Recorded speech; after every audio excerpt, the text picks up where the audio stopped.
Welcome to Science Matters Colorado, the podcast that explores the environmental issues shaping our beautiful state. Each episode, I talk with experts to help you understand the challenges we face and celebrate the natural wonders we strive to protect. Today, we're diving into the world of mountain lions. Recently, Proposition 127, a ballot measure to ban the hunting of mountain lions, bobcats, and lynx in Colorado, failed to pass. However, it sparked curiosity about these incredible predators and their role in our ecosystem. To help us learn more, I'm speaking with local conservationist, hunter, and mountain lion enthusiast David Niels. David's passion for wildlife began in Montana, where he started studying animals seriously at just 6 years old. Back then, without trail cameras, he used creative methods like tying dental floss across trails to monitor activity. Fascinated by apex predators, he often dreamed about grizzlies, wolves, and mountain lions. David's connection with mountain lions deepened during a memorable encounter in Colorado's Never Summer Wilderness, where he was nudged awake by a male lion. That moment inspired him to dedicate over 20 years to studying these elusive creatures. Spending time weekly in mountain lion habitats, he developed a system to map their activity across the western United States, Canada, and Chile. His 30,000 hours in the field culminated in the creation of a one-on-one mountain lion workshop for those eager to learn his methods. What sets David's work apart is his commitment to capturing completely wild footage. No lures, dogs, or other aids are used. To explore more of David's incredible work, visit wildnaturemedia.com.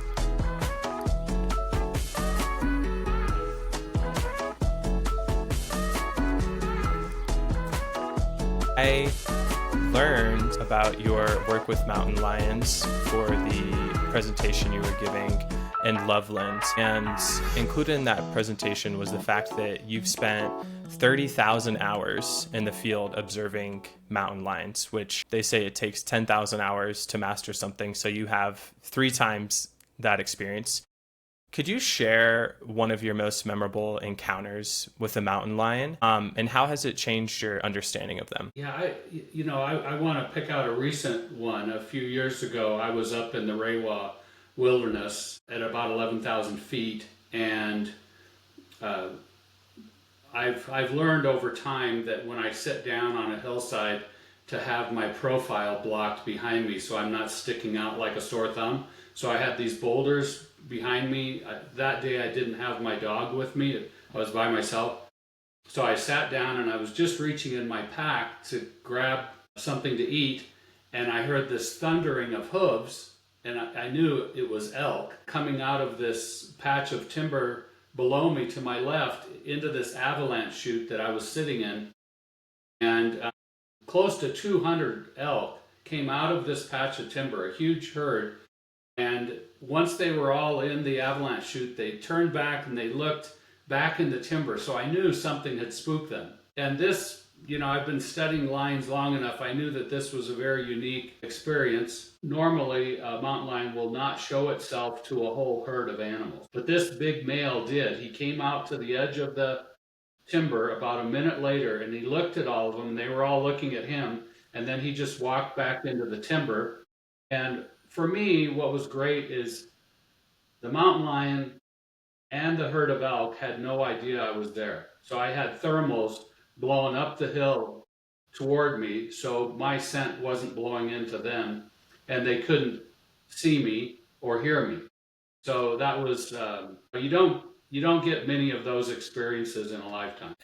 During your presentation in Loveland, you shared about one encounter you had with a mountain lion, and I was curious if you've had any others. So that's a pretty fascinating one. What were you doing that day? Were you hoping for that kind of sighting, or were you setting up cameras for a sighting? Actually, that day I just wanted to spend time right at timberline and just see what kind of wildlife I would see that day. I was doing a huge loop of about 8 miles. And and that was the kind of the high point elevation wise. I was there. I made the effort to be there, but there's a lot of luck involved that happened right in front of me. And just out of curiosity, was that all off trail, that 8-mile route you were doing? All but about 2 miles was off trail.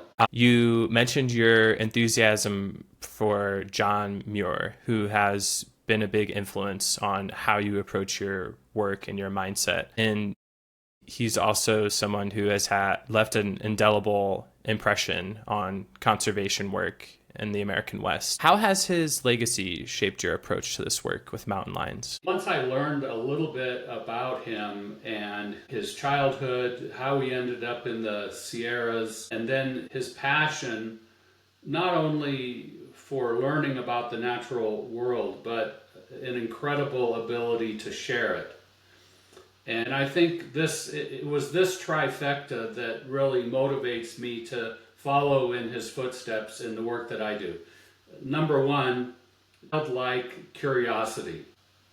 In reading about him and also the writing that he has done, that is like overflowing. The cup overflows every second of every day. And he became, one of the most fascinating things, and I really, tip my hat his way. He became one of the great glacial scientists of that time, completely self-taught. No academic background in glacier work. He led many trips up in Alaska doing, incredible scientific work up there. So anyway, childlike curiosity. And then he was also a scientist, and when he talked about especially the plant world, many times in his writing he would use the scientific name of that plant, not the common name. And let's say you have a birder and a fly fisherman, and this morning they're getting ready to spend a day out in the field. As they're lacing up their boots, they're holding in their head many of these factors. For birders, it's time of year, migration patterns, slope, aspect, habitat, elevation, latitude, all these things that will impact the birds that they hear and the birds that they see that day. They're holding all these in their head. And then they have very high expectations of which birds they're going to see and hear today. Now, not all of those are going to come true, but by having that intention, that John Muir intention, their experience is going to be so much richer than, let's say, the person who's driving up to Rocky Mountain National Park today that says to somebody else in the vehicle, I hope we see an animal today, right? That's a completely different mindset.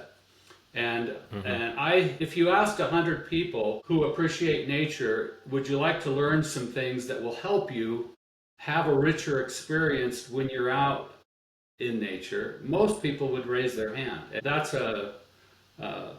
one focus of my work, because we need more people caring about the health of these ecosystems, and we care about those things that we have knowledge of, right? And the more first-hand knowledge you have, the more you're going to care. There's a lot of different connections that you're making there with your own interest in mountain lions, because I am a very novice birder. I don't have the knowledge of, okay, if I go out at this elevation this time of year, here are the birds I'm going to see. But I've developed a better understanding of, what birds are out there. And another big connection there is you talk about how mountain lions are indicators of healthy ecosystems and help to shape healthy ecosystems, and birds are very similar. When you see species diversity, when you see an abundance of birds, that's an indicator of a healthy ecosystem. But I think it draws you into the present in a way that something like, if you're going out and you're going for a hike and your goal is to just get to the summit, you might miss a lot of things along the way. So I certainly agree with that. And I think it's helpful, as you're talking about this, to have something that brings you out there, that gives you a sense of like, here's what I'm looking for, here's kind of my purpose. And for me, and this goes back to John Muir, because John Muir is also a climber and is known for doing some first ascents in Yosemite of some big mountains. And he was a minimalist. So it's really impressive how he did it. And I have been climbing now for about 14 years. And I would say that climbing was, the first time I went camping was on a climbing trip. And I think over time, it's been less about the objective and more about the overall experience. And I'm curious, is your relationship with mountain lions similar? Is it, about not just, hey, I want to get this great shot of a mountain lion, or I would love to see one in nature, but it's about the whole process of immersing yourself in nature? And another way of asking that might be, what is it that you're seeking and what scratches that itch for you in your work with mountain lions? I think, I'll just talk about what my focus is right now. This is my 20th year studying and filming mountain lions. I want to learn more about their impact as a keystone species. Now, when I'm out in the field, I can see it, and I can point to these areas that have so much more biodiversity, are so much healthier because mountain lions are there. But there's still a lot that I don't know. For instance, I don't understand to the degree that I would like to how a female lion expands her territory. They have sub-territories within male territories, expanding her territory based on food demand. A female lion will spend 80% of her life caring for young. The female offspring, the female kittens, will stay with their mom up to 2 years. Males will stay, what I've seen, between 11 and 15 months, and it's a process that they go through in terms of leaving the litter. And so the food demand is very high after these kittens are done nursing, and now they're eating red meat. So a female's territory, sub-territory, will expand and contract depending on the calorie needs that she has as well as her offspring. Now, I've learned how to identify the same animal. I know what to look for in terms of what makes a particular individual lion unique, but I always leave with more questions than answers. I heard an ecologist talk about that recently, about just our understanding of the ecology and all the interactions in nature, where it's not just more complex than we think, it's more complex than we can think. So these ecosystem interactions are just so complex and there's so many variables. You mentioned that the males leave around 12 to 14 months. Were you talking about the cubs, or were you saying that that's how long the male mountain lions help with the cub rearing? Yes, these are the juvenile males that are leaving. Okay. The adult males don't help at all. In fact, the kittens are at risk of being killed by a male in that area. It could be the male that fathered those kittens, one or more of them. And no, I was talking about the juvenile males that have to, now they have a lot more work to do than the female offspring. They have to go out and establish territory. They go from killing a rabbit, mice and voles and wood rats and rabbits as they're learning how to hunt as a juvenile. They go from killing a rabbit to a mule deer. That's a huge leap in terms of size of an animal to successfully prey on and kill compared to a rabbit. So that's a learning process, and it's a lot of work. Could you explain how mountain lions play a role in the larger ecosystem here in Colorado? For instance, what changes might we notice if they were absent? That's a great question, and there are two primary impacts that I've witnessed that mountain lions have on these places they call home in these landscapes. The first one is as a keystone species. So the definition of a keystone species, if you think of a keystone and an arch, if you pull the keystone out, the arch collapses. Have an impact in terms of the biodiversity, the number of species present, and where I've seen this in play in several different areas is in a riparian area where only wildlife have access to that riparian area, so livestock do not. That's where you can really see the impact, and these areas are unique in that you may not have anything like it within a couple mile radius of this riparian area that's lush, has lots of green grass and forbs for the wild ungulates. In Colorado, that's deer and elk and moose in this area, sometimes bighorn sheep. But in these areas, it's primarily deer, elk, moose, and then black bear as well. They come in and eat a significant amount of plant material. And because these areas are isolated, if the mountain lion was not present, these areas would be overgrazed by these animals, especially black bear. When you watch a black bear feed, it can consume 5 to 10 times the amount of grass and forbs that a deer or an elk would consume in that same amount of time. And so a mountain lion does not allow these animals to stay in that riparian area very long, and keeps them on the move. And it also allows prey animals, mice and voles and wood rats and rabbits, lots of rabbits, to have a break from other predators because a mountain lion's there. So you don't have fox and coyote just hammering that riparian area all the time, which then allows for more prey base, let's say for a goshawk or a red-tailed hawk or owls, lots of owls. So that's why you have this blossoming of the number of species that you're going to find in these areas. And you can be in these areas and just close your eyes and you can hear all this bird activity that you wouldn't hear otherwise if the mountain lions were not present. So that's one area. The other that's tied into this is mountain lions maximize the wildness of that place. It is more wild. And you see this especially when deer and elk come in to get a drink at this mountain spring I was talking about. They'll put their head down for just a split second and then they'll raise it back up and they'll look around.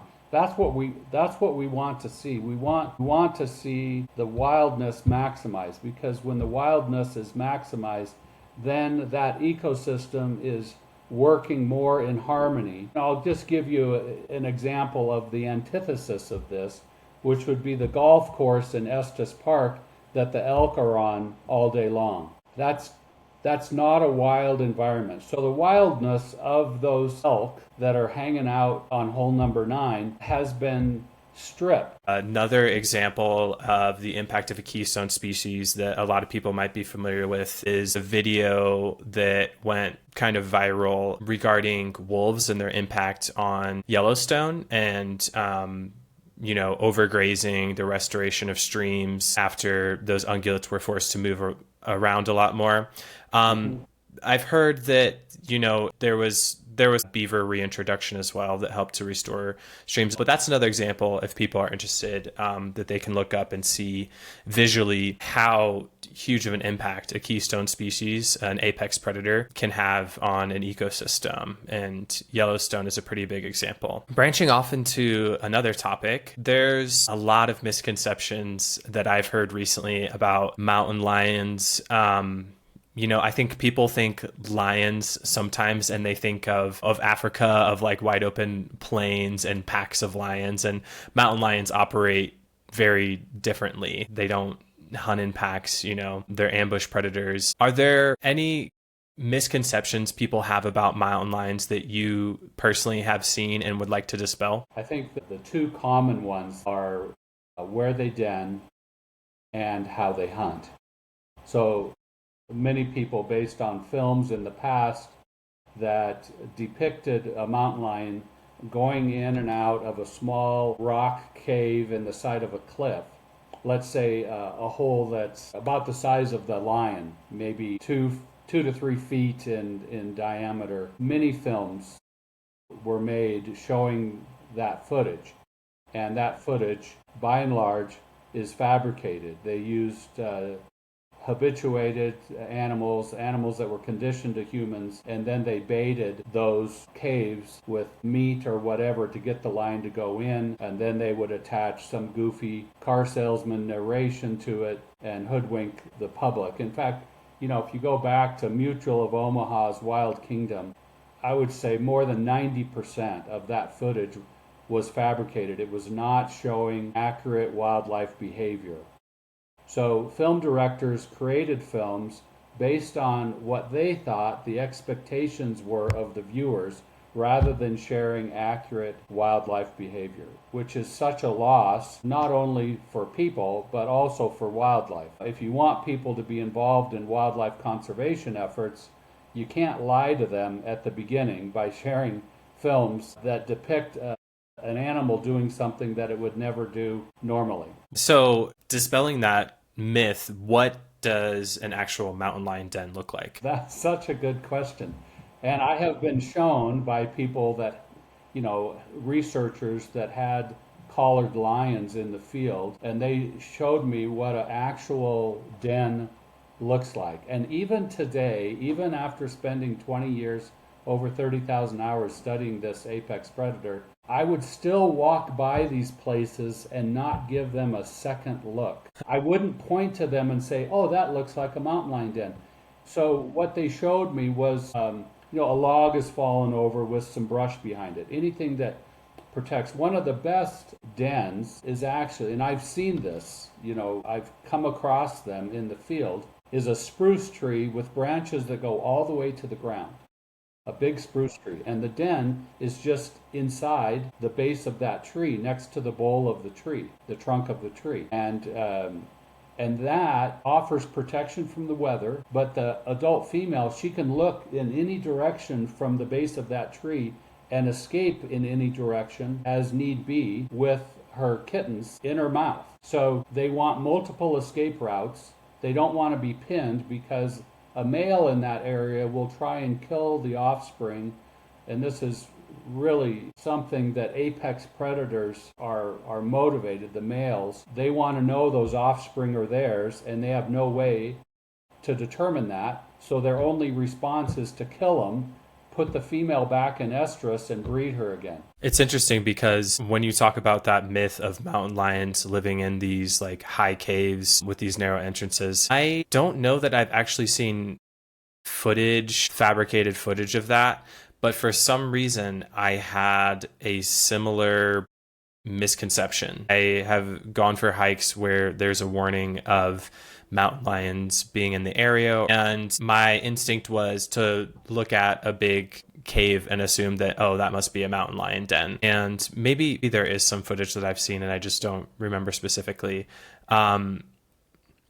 That makes a lot of sense, though, just intuitively, in terms of having shelter that doesn't box you in and make you vulnerable yourself. You mentioned that there was another misconception you wanted to dispel about how they hunt. What is that misconception? Sure, and right before I share that, so I just wanted to make one clarification. They will den underneath a rock overhang where they have multiple escape routes. Okay.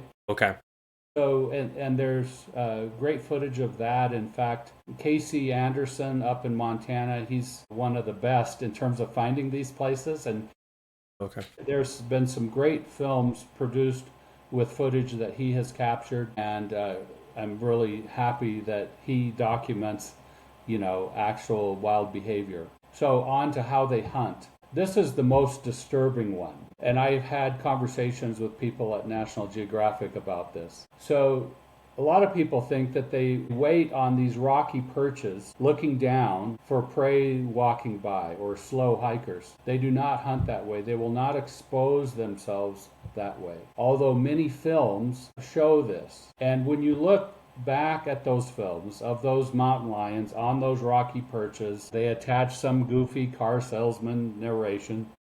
Now, Jim Bob, he's coming up the trail. He's got to be careful. He better be looking up. That's how the narration sounds.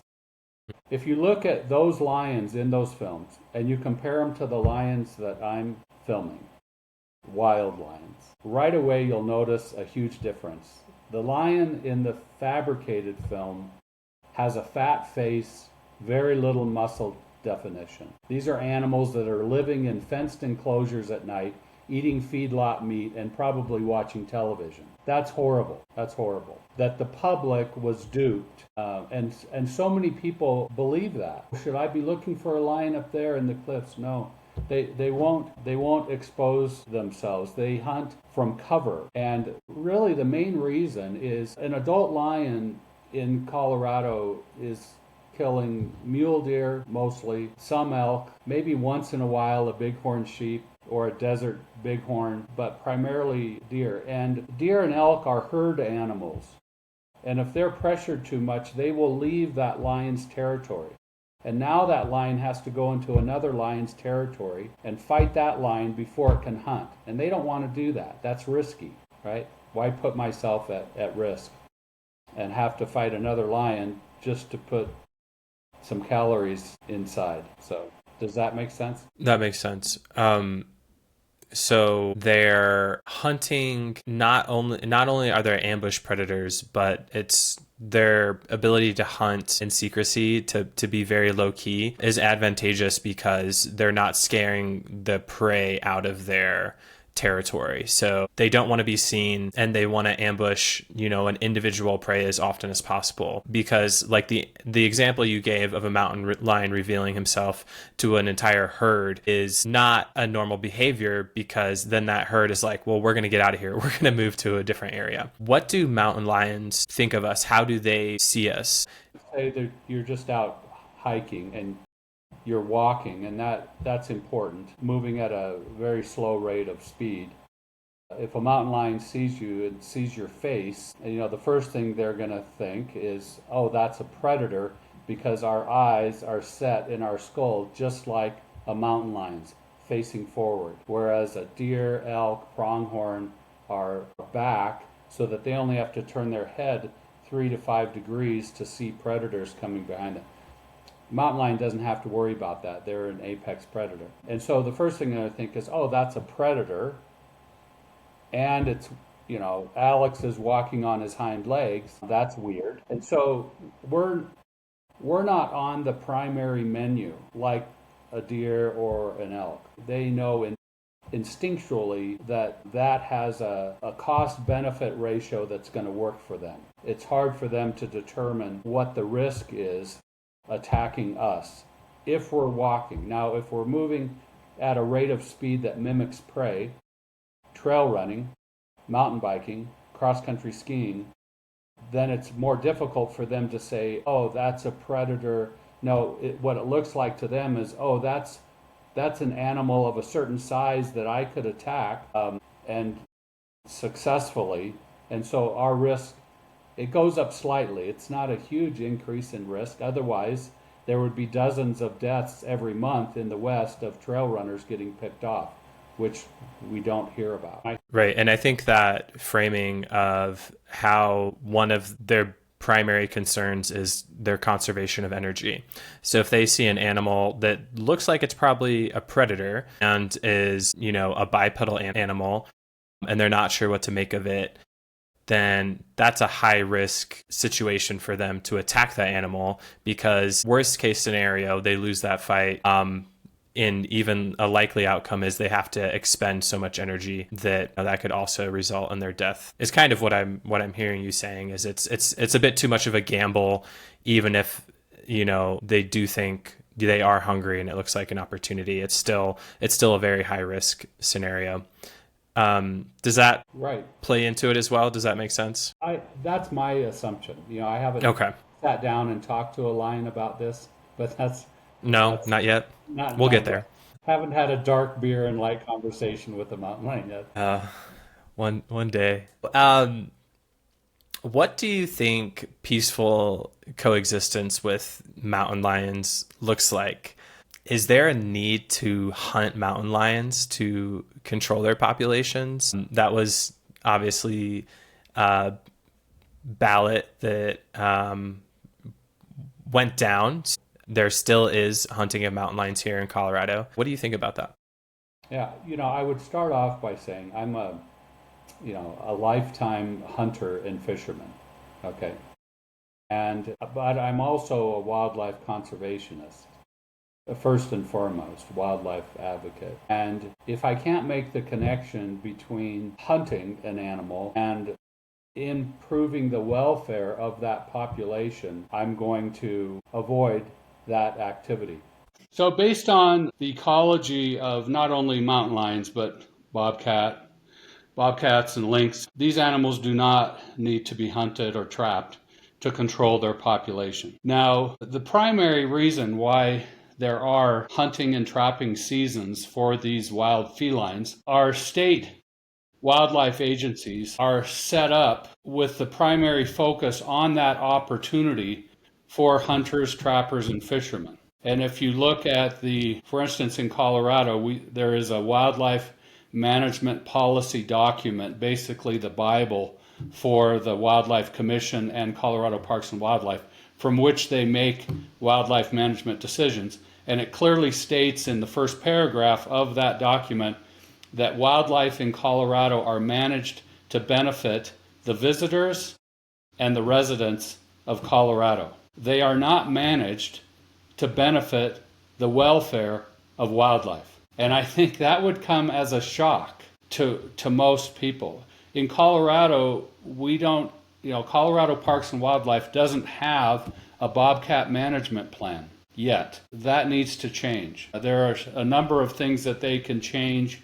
If we're going to continue to hunt and trap these animals, there are some changes that they can make that would improve the welfare of these animals, having a quota for bobcats in different GMUs, those are game management units, or larger regions, quotas by region. Right now there is no quota. Each hunter and trapper can kill as many bobcats as they want on a single 30. That's not acceptable from a wildlife conservation, wildlife advocate standpoint. In Montana, there are quotas. It's a point system for female mountain lions. So each female lion is worth 6 points, basically 6 lions. Let's take GMU 20, which is just west of Loveland. Let's say that had a quota of 8 lions each hunting season. Well, with that point system, after 2 female lions were harvested, killed by hunters, that quota would be reached and that GMU would be shut down for the rest of the season. These are some things that need to be implemented here in Colorado. Why? Because right now, 46% of the mountain lions that are killed every year are female. Respected biologists and researchers will tell you that no more than 22% of the harvest should be female, and we're at 46%. So these changes need to be made, and I feel strongly that the welfare of wildlife should be the primary focus of every wildlife management plan. They're separated for these state agencies, you have game animals like deer and elk and mountain lions and bobcats. Then you have non-game animals like black-footed ferret. Those animals are not hunted or trapped, yet it's still an animal that is managed by Colorado Parks and Wildlife. So for every species, whether it's game or non-game, there are a set of ecological and biological factors that species is dependent upon for a healthy population. Supporting those ecological and biological factors should be the primary focus of every wildlife management plan. So going back to your Montana example, you mentioned how their management plan involves these GMUs. If they exceed the quota designated by these GMUs, then they'll shut that area down for hunting, and that's like a repercussion that encourages hunters to really strictly abide by these quotas.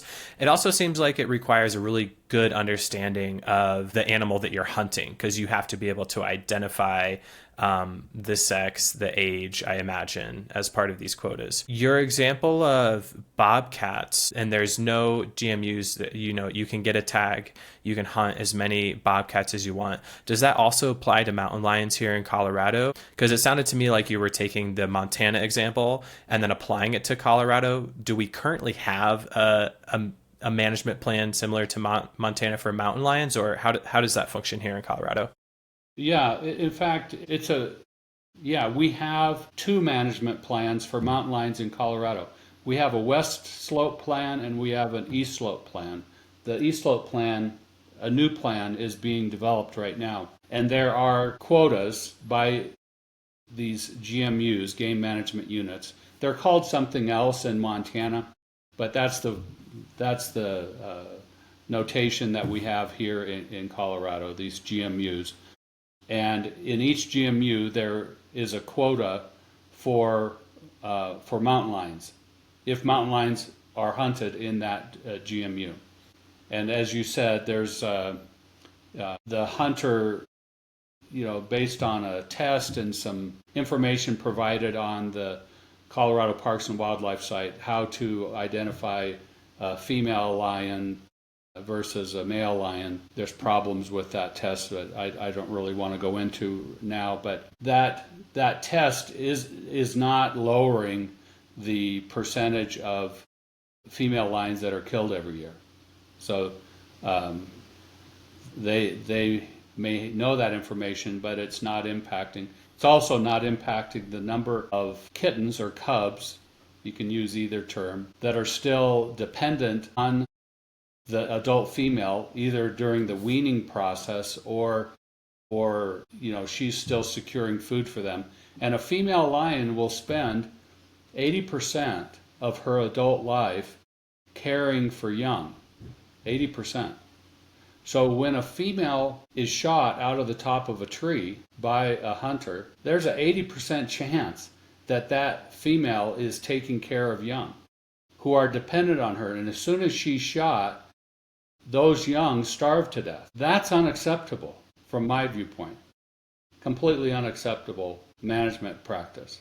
When it comes to what individuals in Colorado can do, the role that they play, how do you suggest people become more engaged with these issues? And maybe it's not mountain lions specifically, maybe it's something, that impacts people more on the Front Range. What are your suggestions for becoming more involved? I think sometimes we're a little bit detached from, the natural environment, and some of these things can seem kind of nebulous. So how do you suggest people become more engaged? Well, I would say, first of all, in Colorado, we are fortunate that a lot of people move here because of these outdoor spaces, right?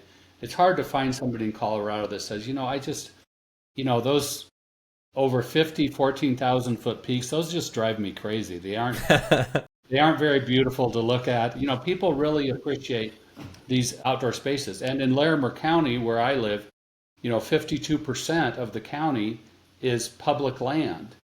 Okay, and we have all these open space properties. I was at Red Mountain Open Space a couple days ago, and just an incredible place to spend time, and it's wide open and very few people. So I think the first step is you have to create a connection with a few gems that are close to where you live. Get to know them well. If you're in, let's say you're in South Denver, I'd go to Roxborough State Park. I'd spend time in the Pike National Forest. I'd hike up Waterton Canyon. Hike a section of the Colorado Trail. But, find your own Walden Pond, basically, and spend time there, different times of day, different weather, different times of year. And the great advantage of that is the next time you go out, you're leveraging all of those past experiences. That's how you get to know a place really well. And you'll start to care about these places, much more so than the person that has all 50 state stickers on the back of their RV. Yes, I ate a hot dog in Missouri, so that qualifies me for getting a Missouri sticker. Well, okay. You still don't have a real heart connection with the state of Missouri, right? Unless you have family there or whatever.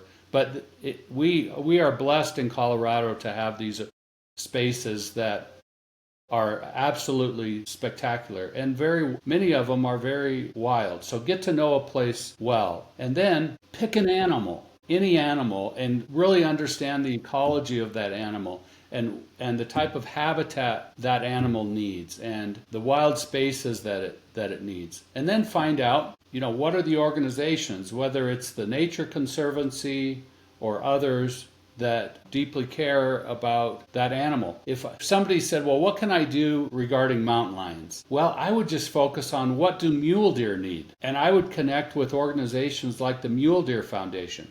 They do fantastic conservation work here in Colorado, and you'll get to know hunters and non-hunters, and but the common thread with all these people is they deeply care about the habitat and what mule deer need to thrive. And if mule deer are thriving, if the groceries are thriving, then mountain lions are going to be thriving. And then support landowners like the Jessup family that have Sylvandale Guest Ranch as a great example. They put 3,000 acres or more of their land in a conservation easement, never to be developed. Well, That's amazing. the public, all benefit from that decision that they made. With the Alexander fire that we recently had, I'll be putting together some conservation projects next spring where people can help replant wild plums and chokecherries and other conservation work that will help those wildlife species in that burn area over the next several years. And I would second your advice to seek out organizations and volunteer opportunities. I have done some volunteering with raptor monitoring, and the amount of knowledge that those volunteers had just blew my mind. I was running along Big Dry Creek last week and saw a kestrel in the trees right along the trail. And it's the closest I've ever been to a kestrel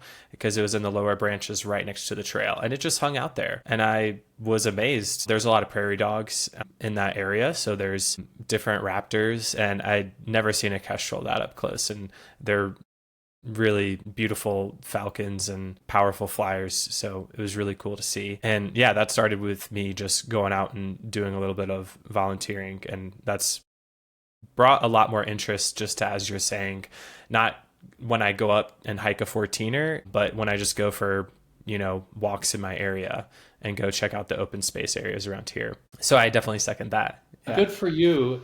And yeah, kestrels are such beautiful birds. So amazing. And, another organization I wanted to mention is run by my friend Scott Rashid up in Estes Park, and it's the Colorado Avian Research and Rehabilitation Institute. And you can find it online at Carrie, CARRIEP for Estes Park. So carrieep.org.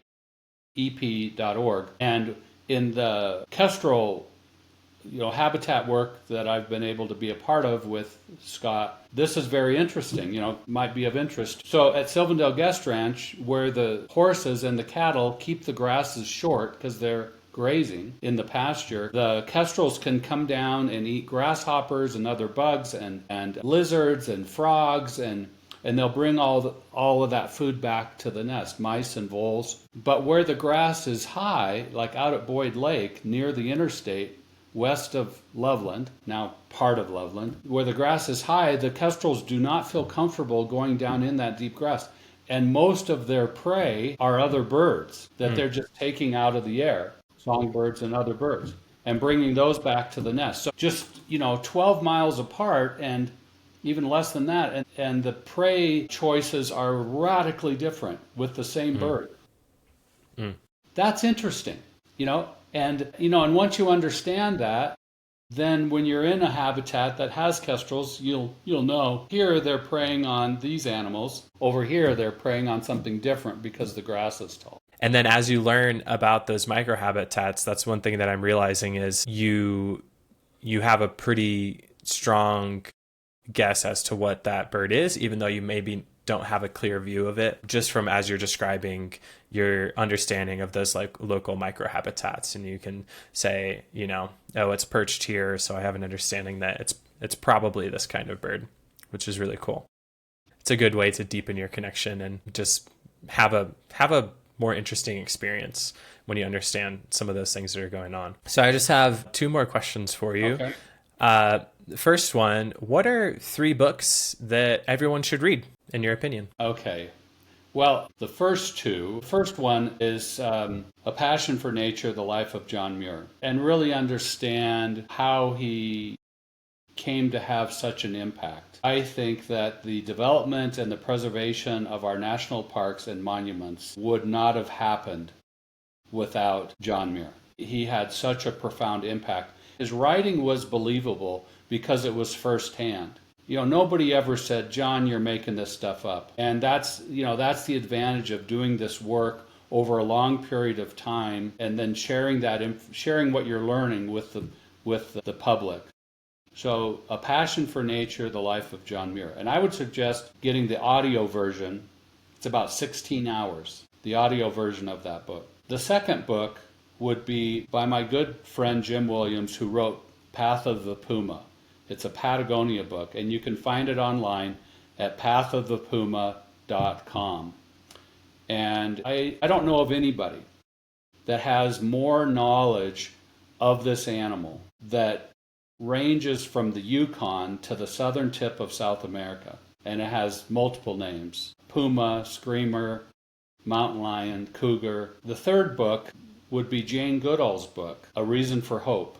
And she may be the most powerful conservation voice that's still alive. And I went to see her speak in Denver a few years ago at the Belco Theater. The seats sold out in 2 minutes. 5,000 seats sold out in 2 minutes. I mean, that's better than Taylor Swift.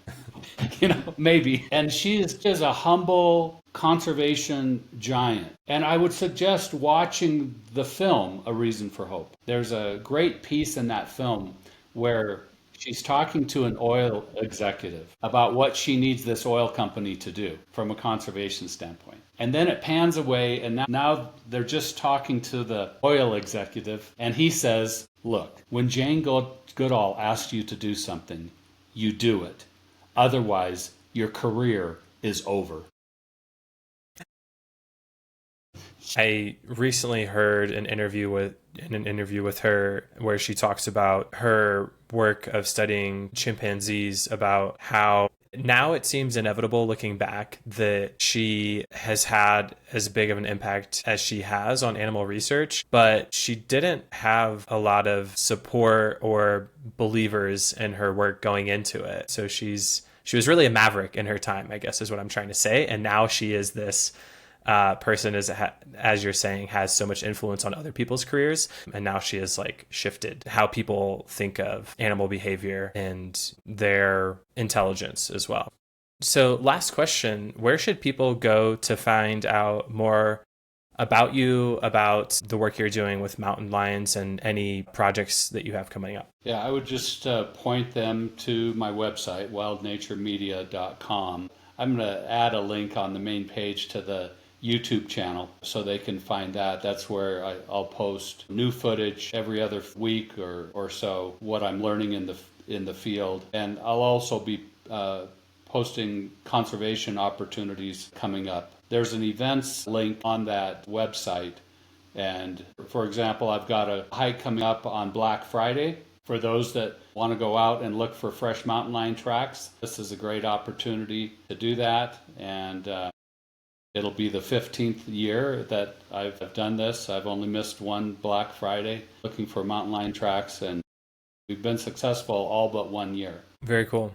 And I'll include links to your website in the show notes as well, so people can access that directly. Thank you so much for taking the time and sitting down with me to have this conversation. It was really informative and enlightening. Well, yeah, and thank you for setting up this podcast. It's great to get accurate information out to the public, and a lot of people prefer a podcast to reading it. So thank you. Of course. Happy to do it.